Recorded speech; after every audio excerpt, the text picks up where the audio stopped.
Earlier this week, NYSE-listed Herbalife announced that soccer legend Cristiano Ronaldo invested $7.5 million into its Pro2col technology. But that's not the only reason its shares popped by more than 18% yesterday. Joining me now to share more is John DeSimone. He's the CFO of Herbalife. John, welcome to NYSE Live. Oh, thank you, Ashley. Thanks for having me. John, can you share more about Cristiano Ronaldo's investment in Pro2col? Sure.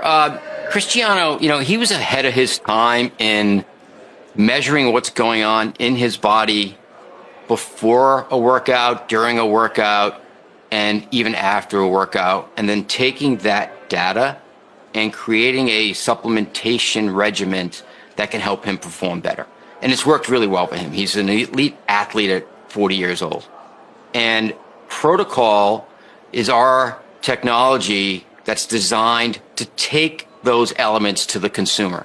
What health and wellness has always been grounded in measurement, right? It used to be just a simple scale, or how fast did you run a 5K and am I getting quicker, or how much weight did I lift? But what a consumer can measure today is exponentially greater than what they could measure even 10 years ago, with all the wearables and AI and its ability to track micro and macronutrients through meals.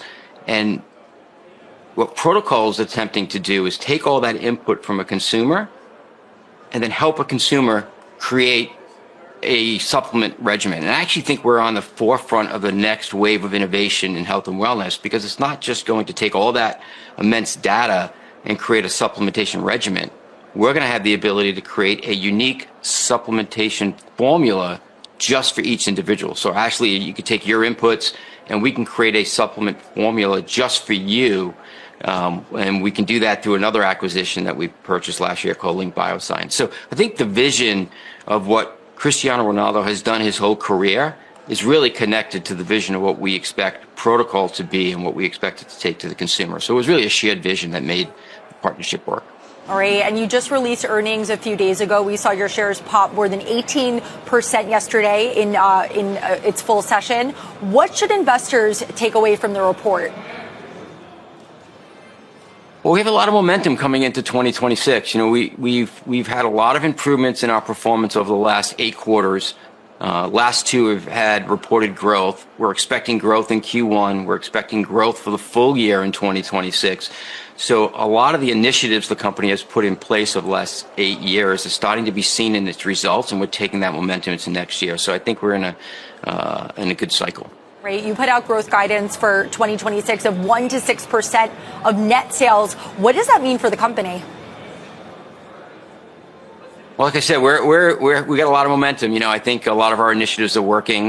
We had 6.5% growth in the fourth quarter. 6.3% growth in the fourth quarter. We're projecting 3 to 7% growth in the first quarter, and like you said, 1 to 6% for the full year. I think, like I said, we have good growth trajectory right now, and so it puts us in a strong position. What problem is Herbalife solving for clients?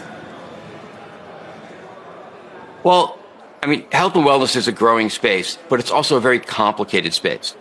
What do you take? What do I measure? How do I know what's right for me? What we're bringing to the marketplace are solutions that can be designed specifically for you and on your needs. So we're trying to take this complex category and make it simple for a consumer. An all-in-one solution, the technology you need and the products you need and the community you need to take it with, so that you had the discipline and the accountability to stay on the program. And John, how have Herbalife's offerings been impacted by the rise of GLP-1s? Well, we're health and wellness. I think, weight management companies have been impacted, but I think one of the unique benefits of Herbalife is we're a functional food company, and one of our top products is a protein shake. And I think protein shakes work really well with GLP-1, because some of the challenges of consumers have on GLP-1 is muscle mass loss and bone density loss. And we can provide the macro and micronutrients, including the protein somebody on a GLP-1 program needs, through a very low calorie, easy to take delivery form. So I think we can work in conjunction with GLP-1, not as a competitor to GLP-1. And what is next for Herbalife? Well, in the summer, we actually launch in the U.S. that personalized supplementation program where consumers can use their inputs, including biomarkers from blood work, and create a personalized supplementation just for them, so they can get an individual packet with all the supplements they need for a day in powder form that they can put in a shake or put in a drink and take. So we'll have that uniquely designed formulation capability available to the public come the summer.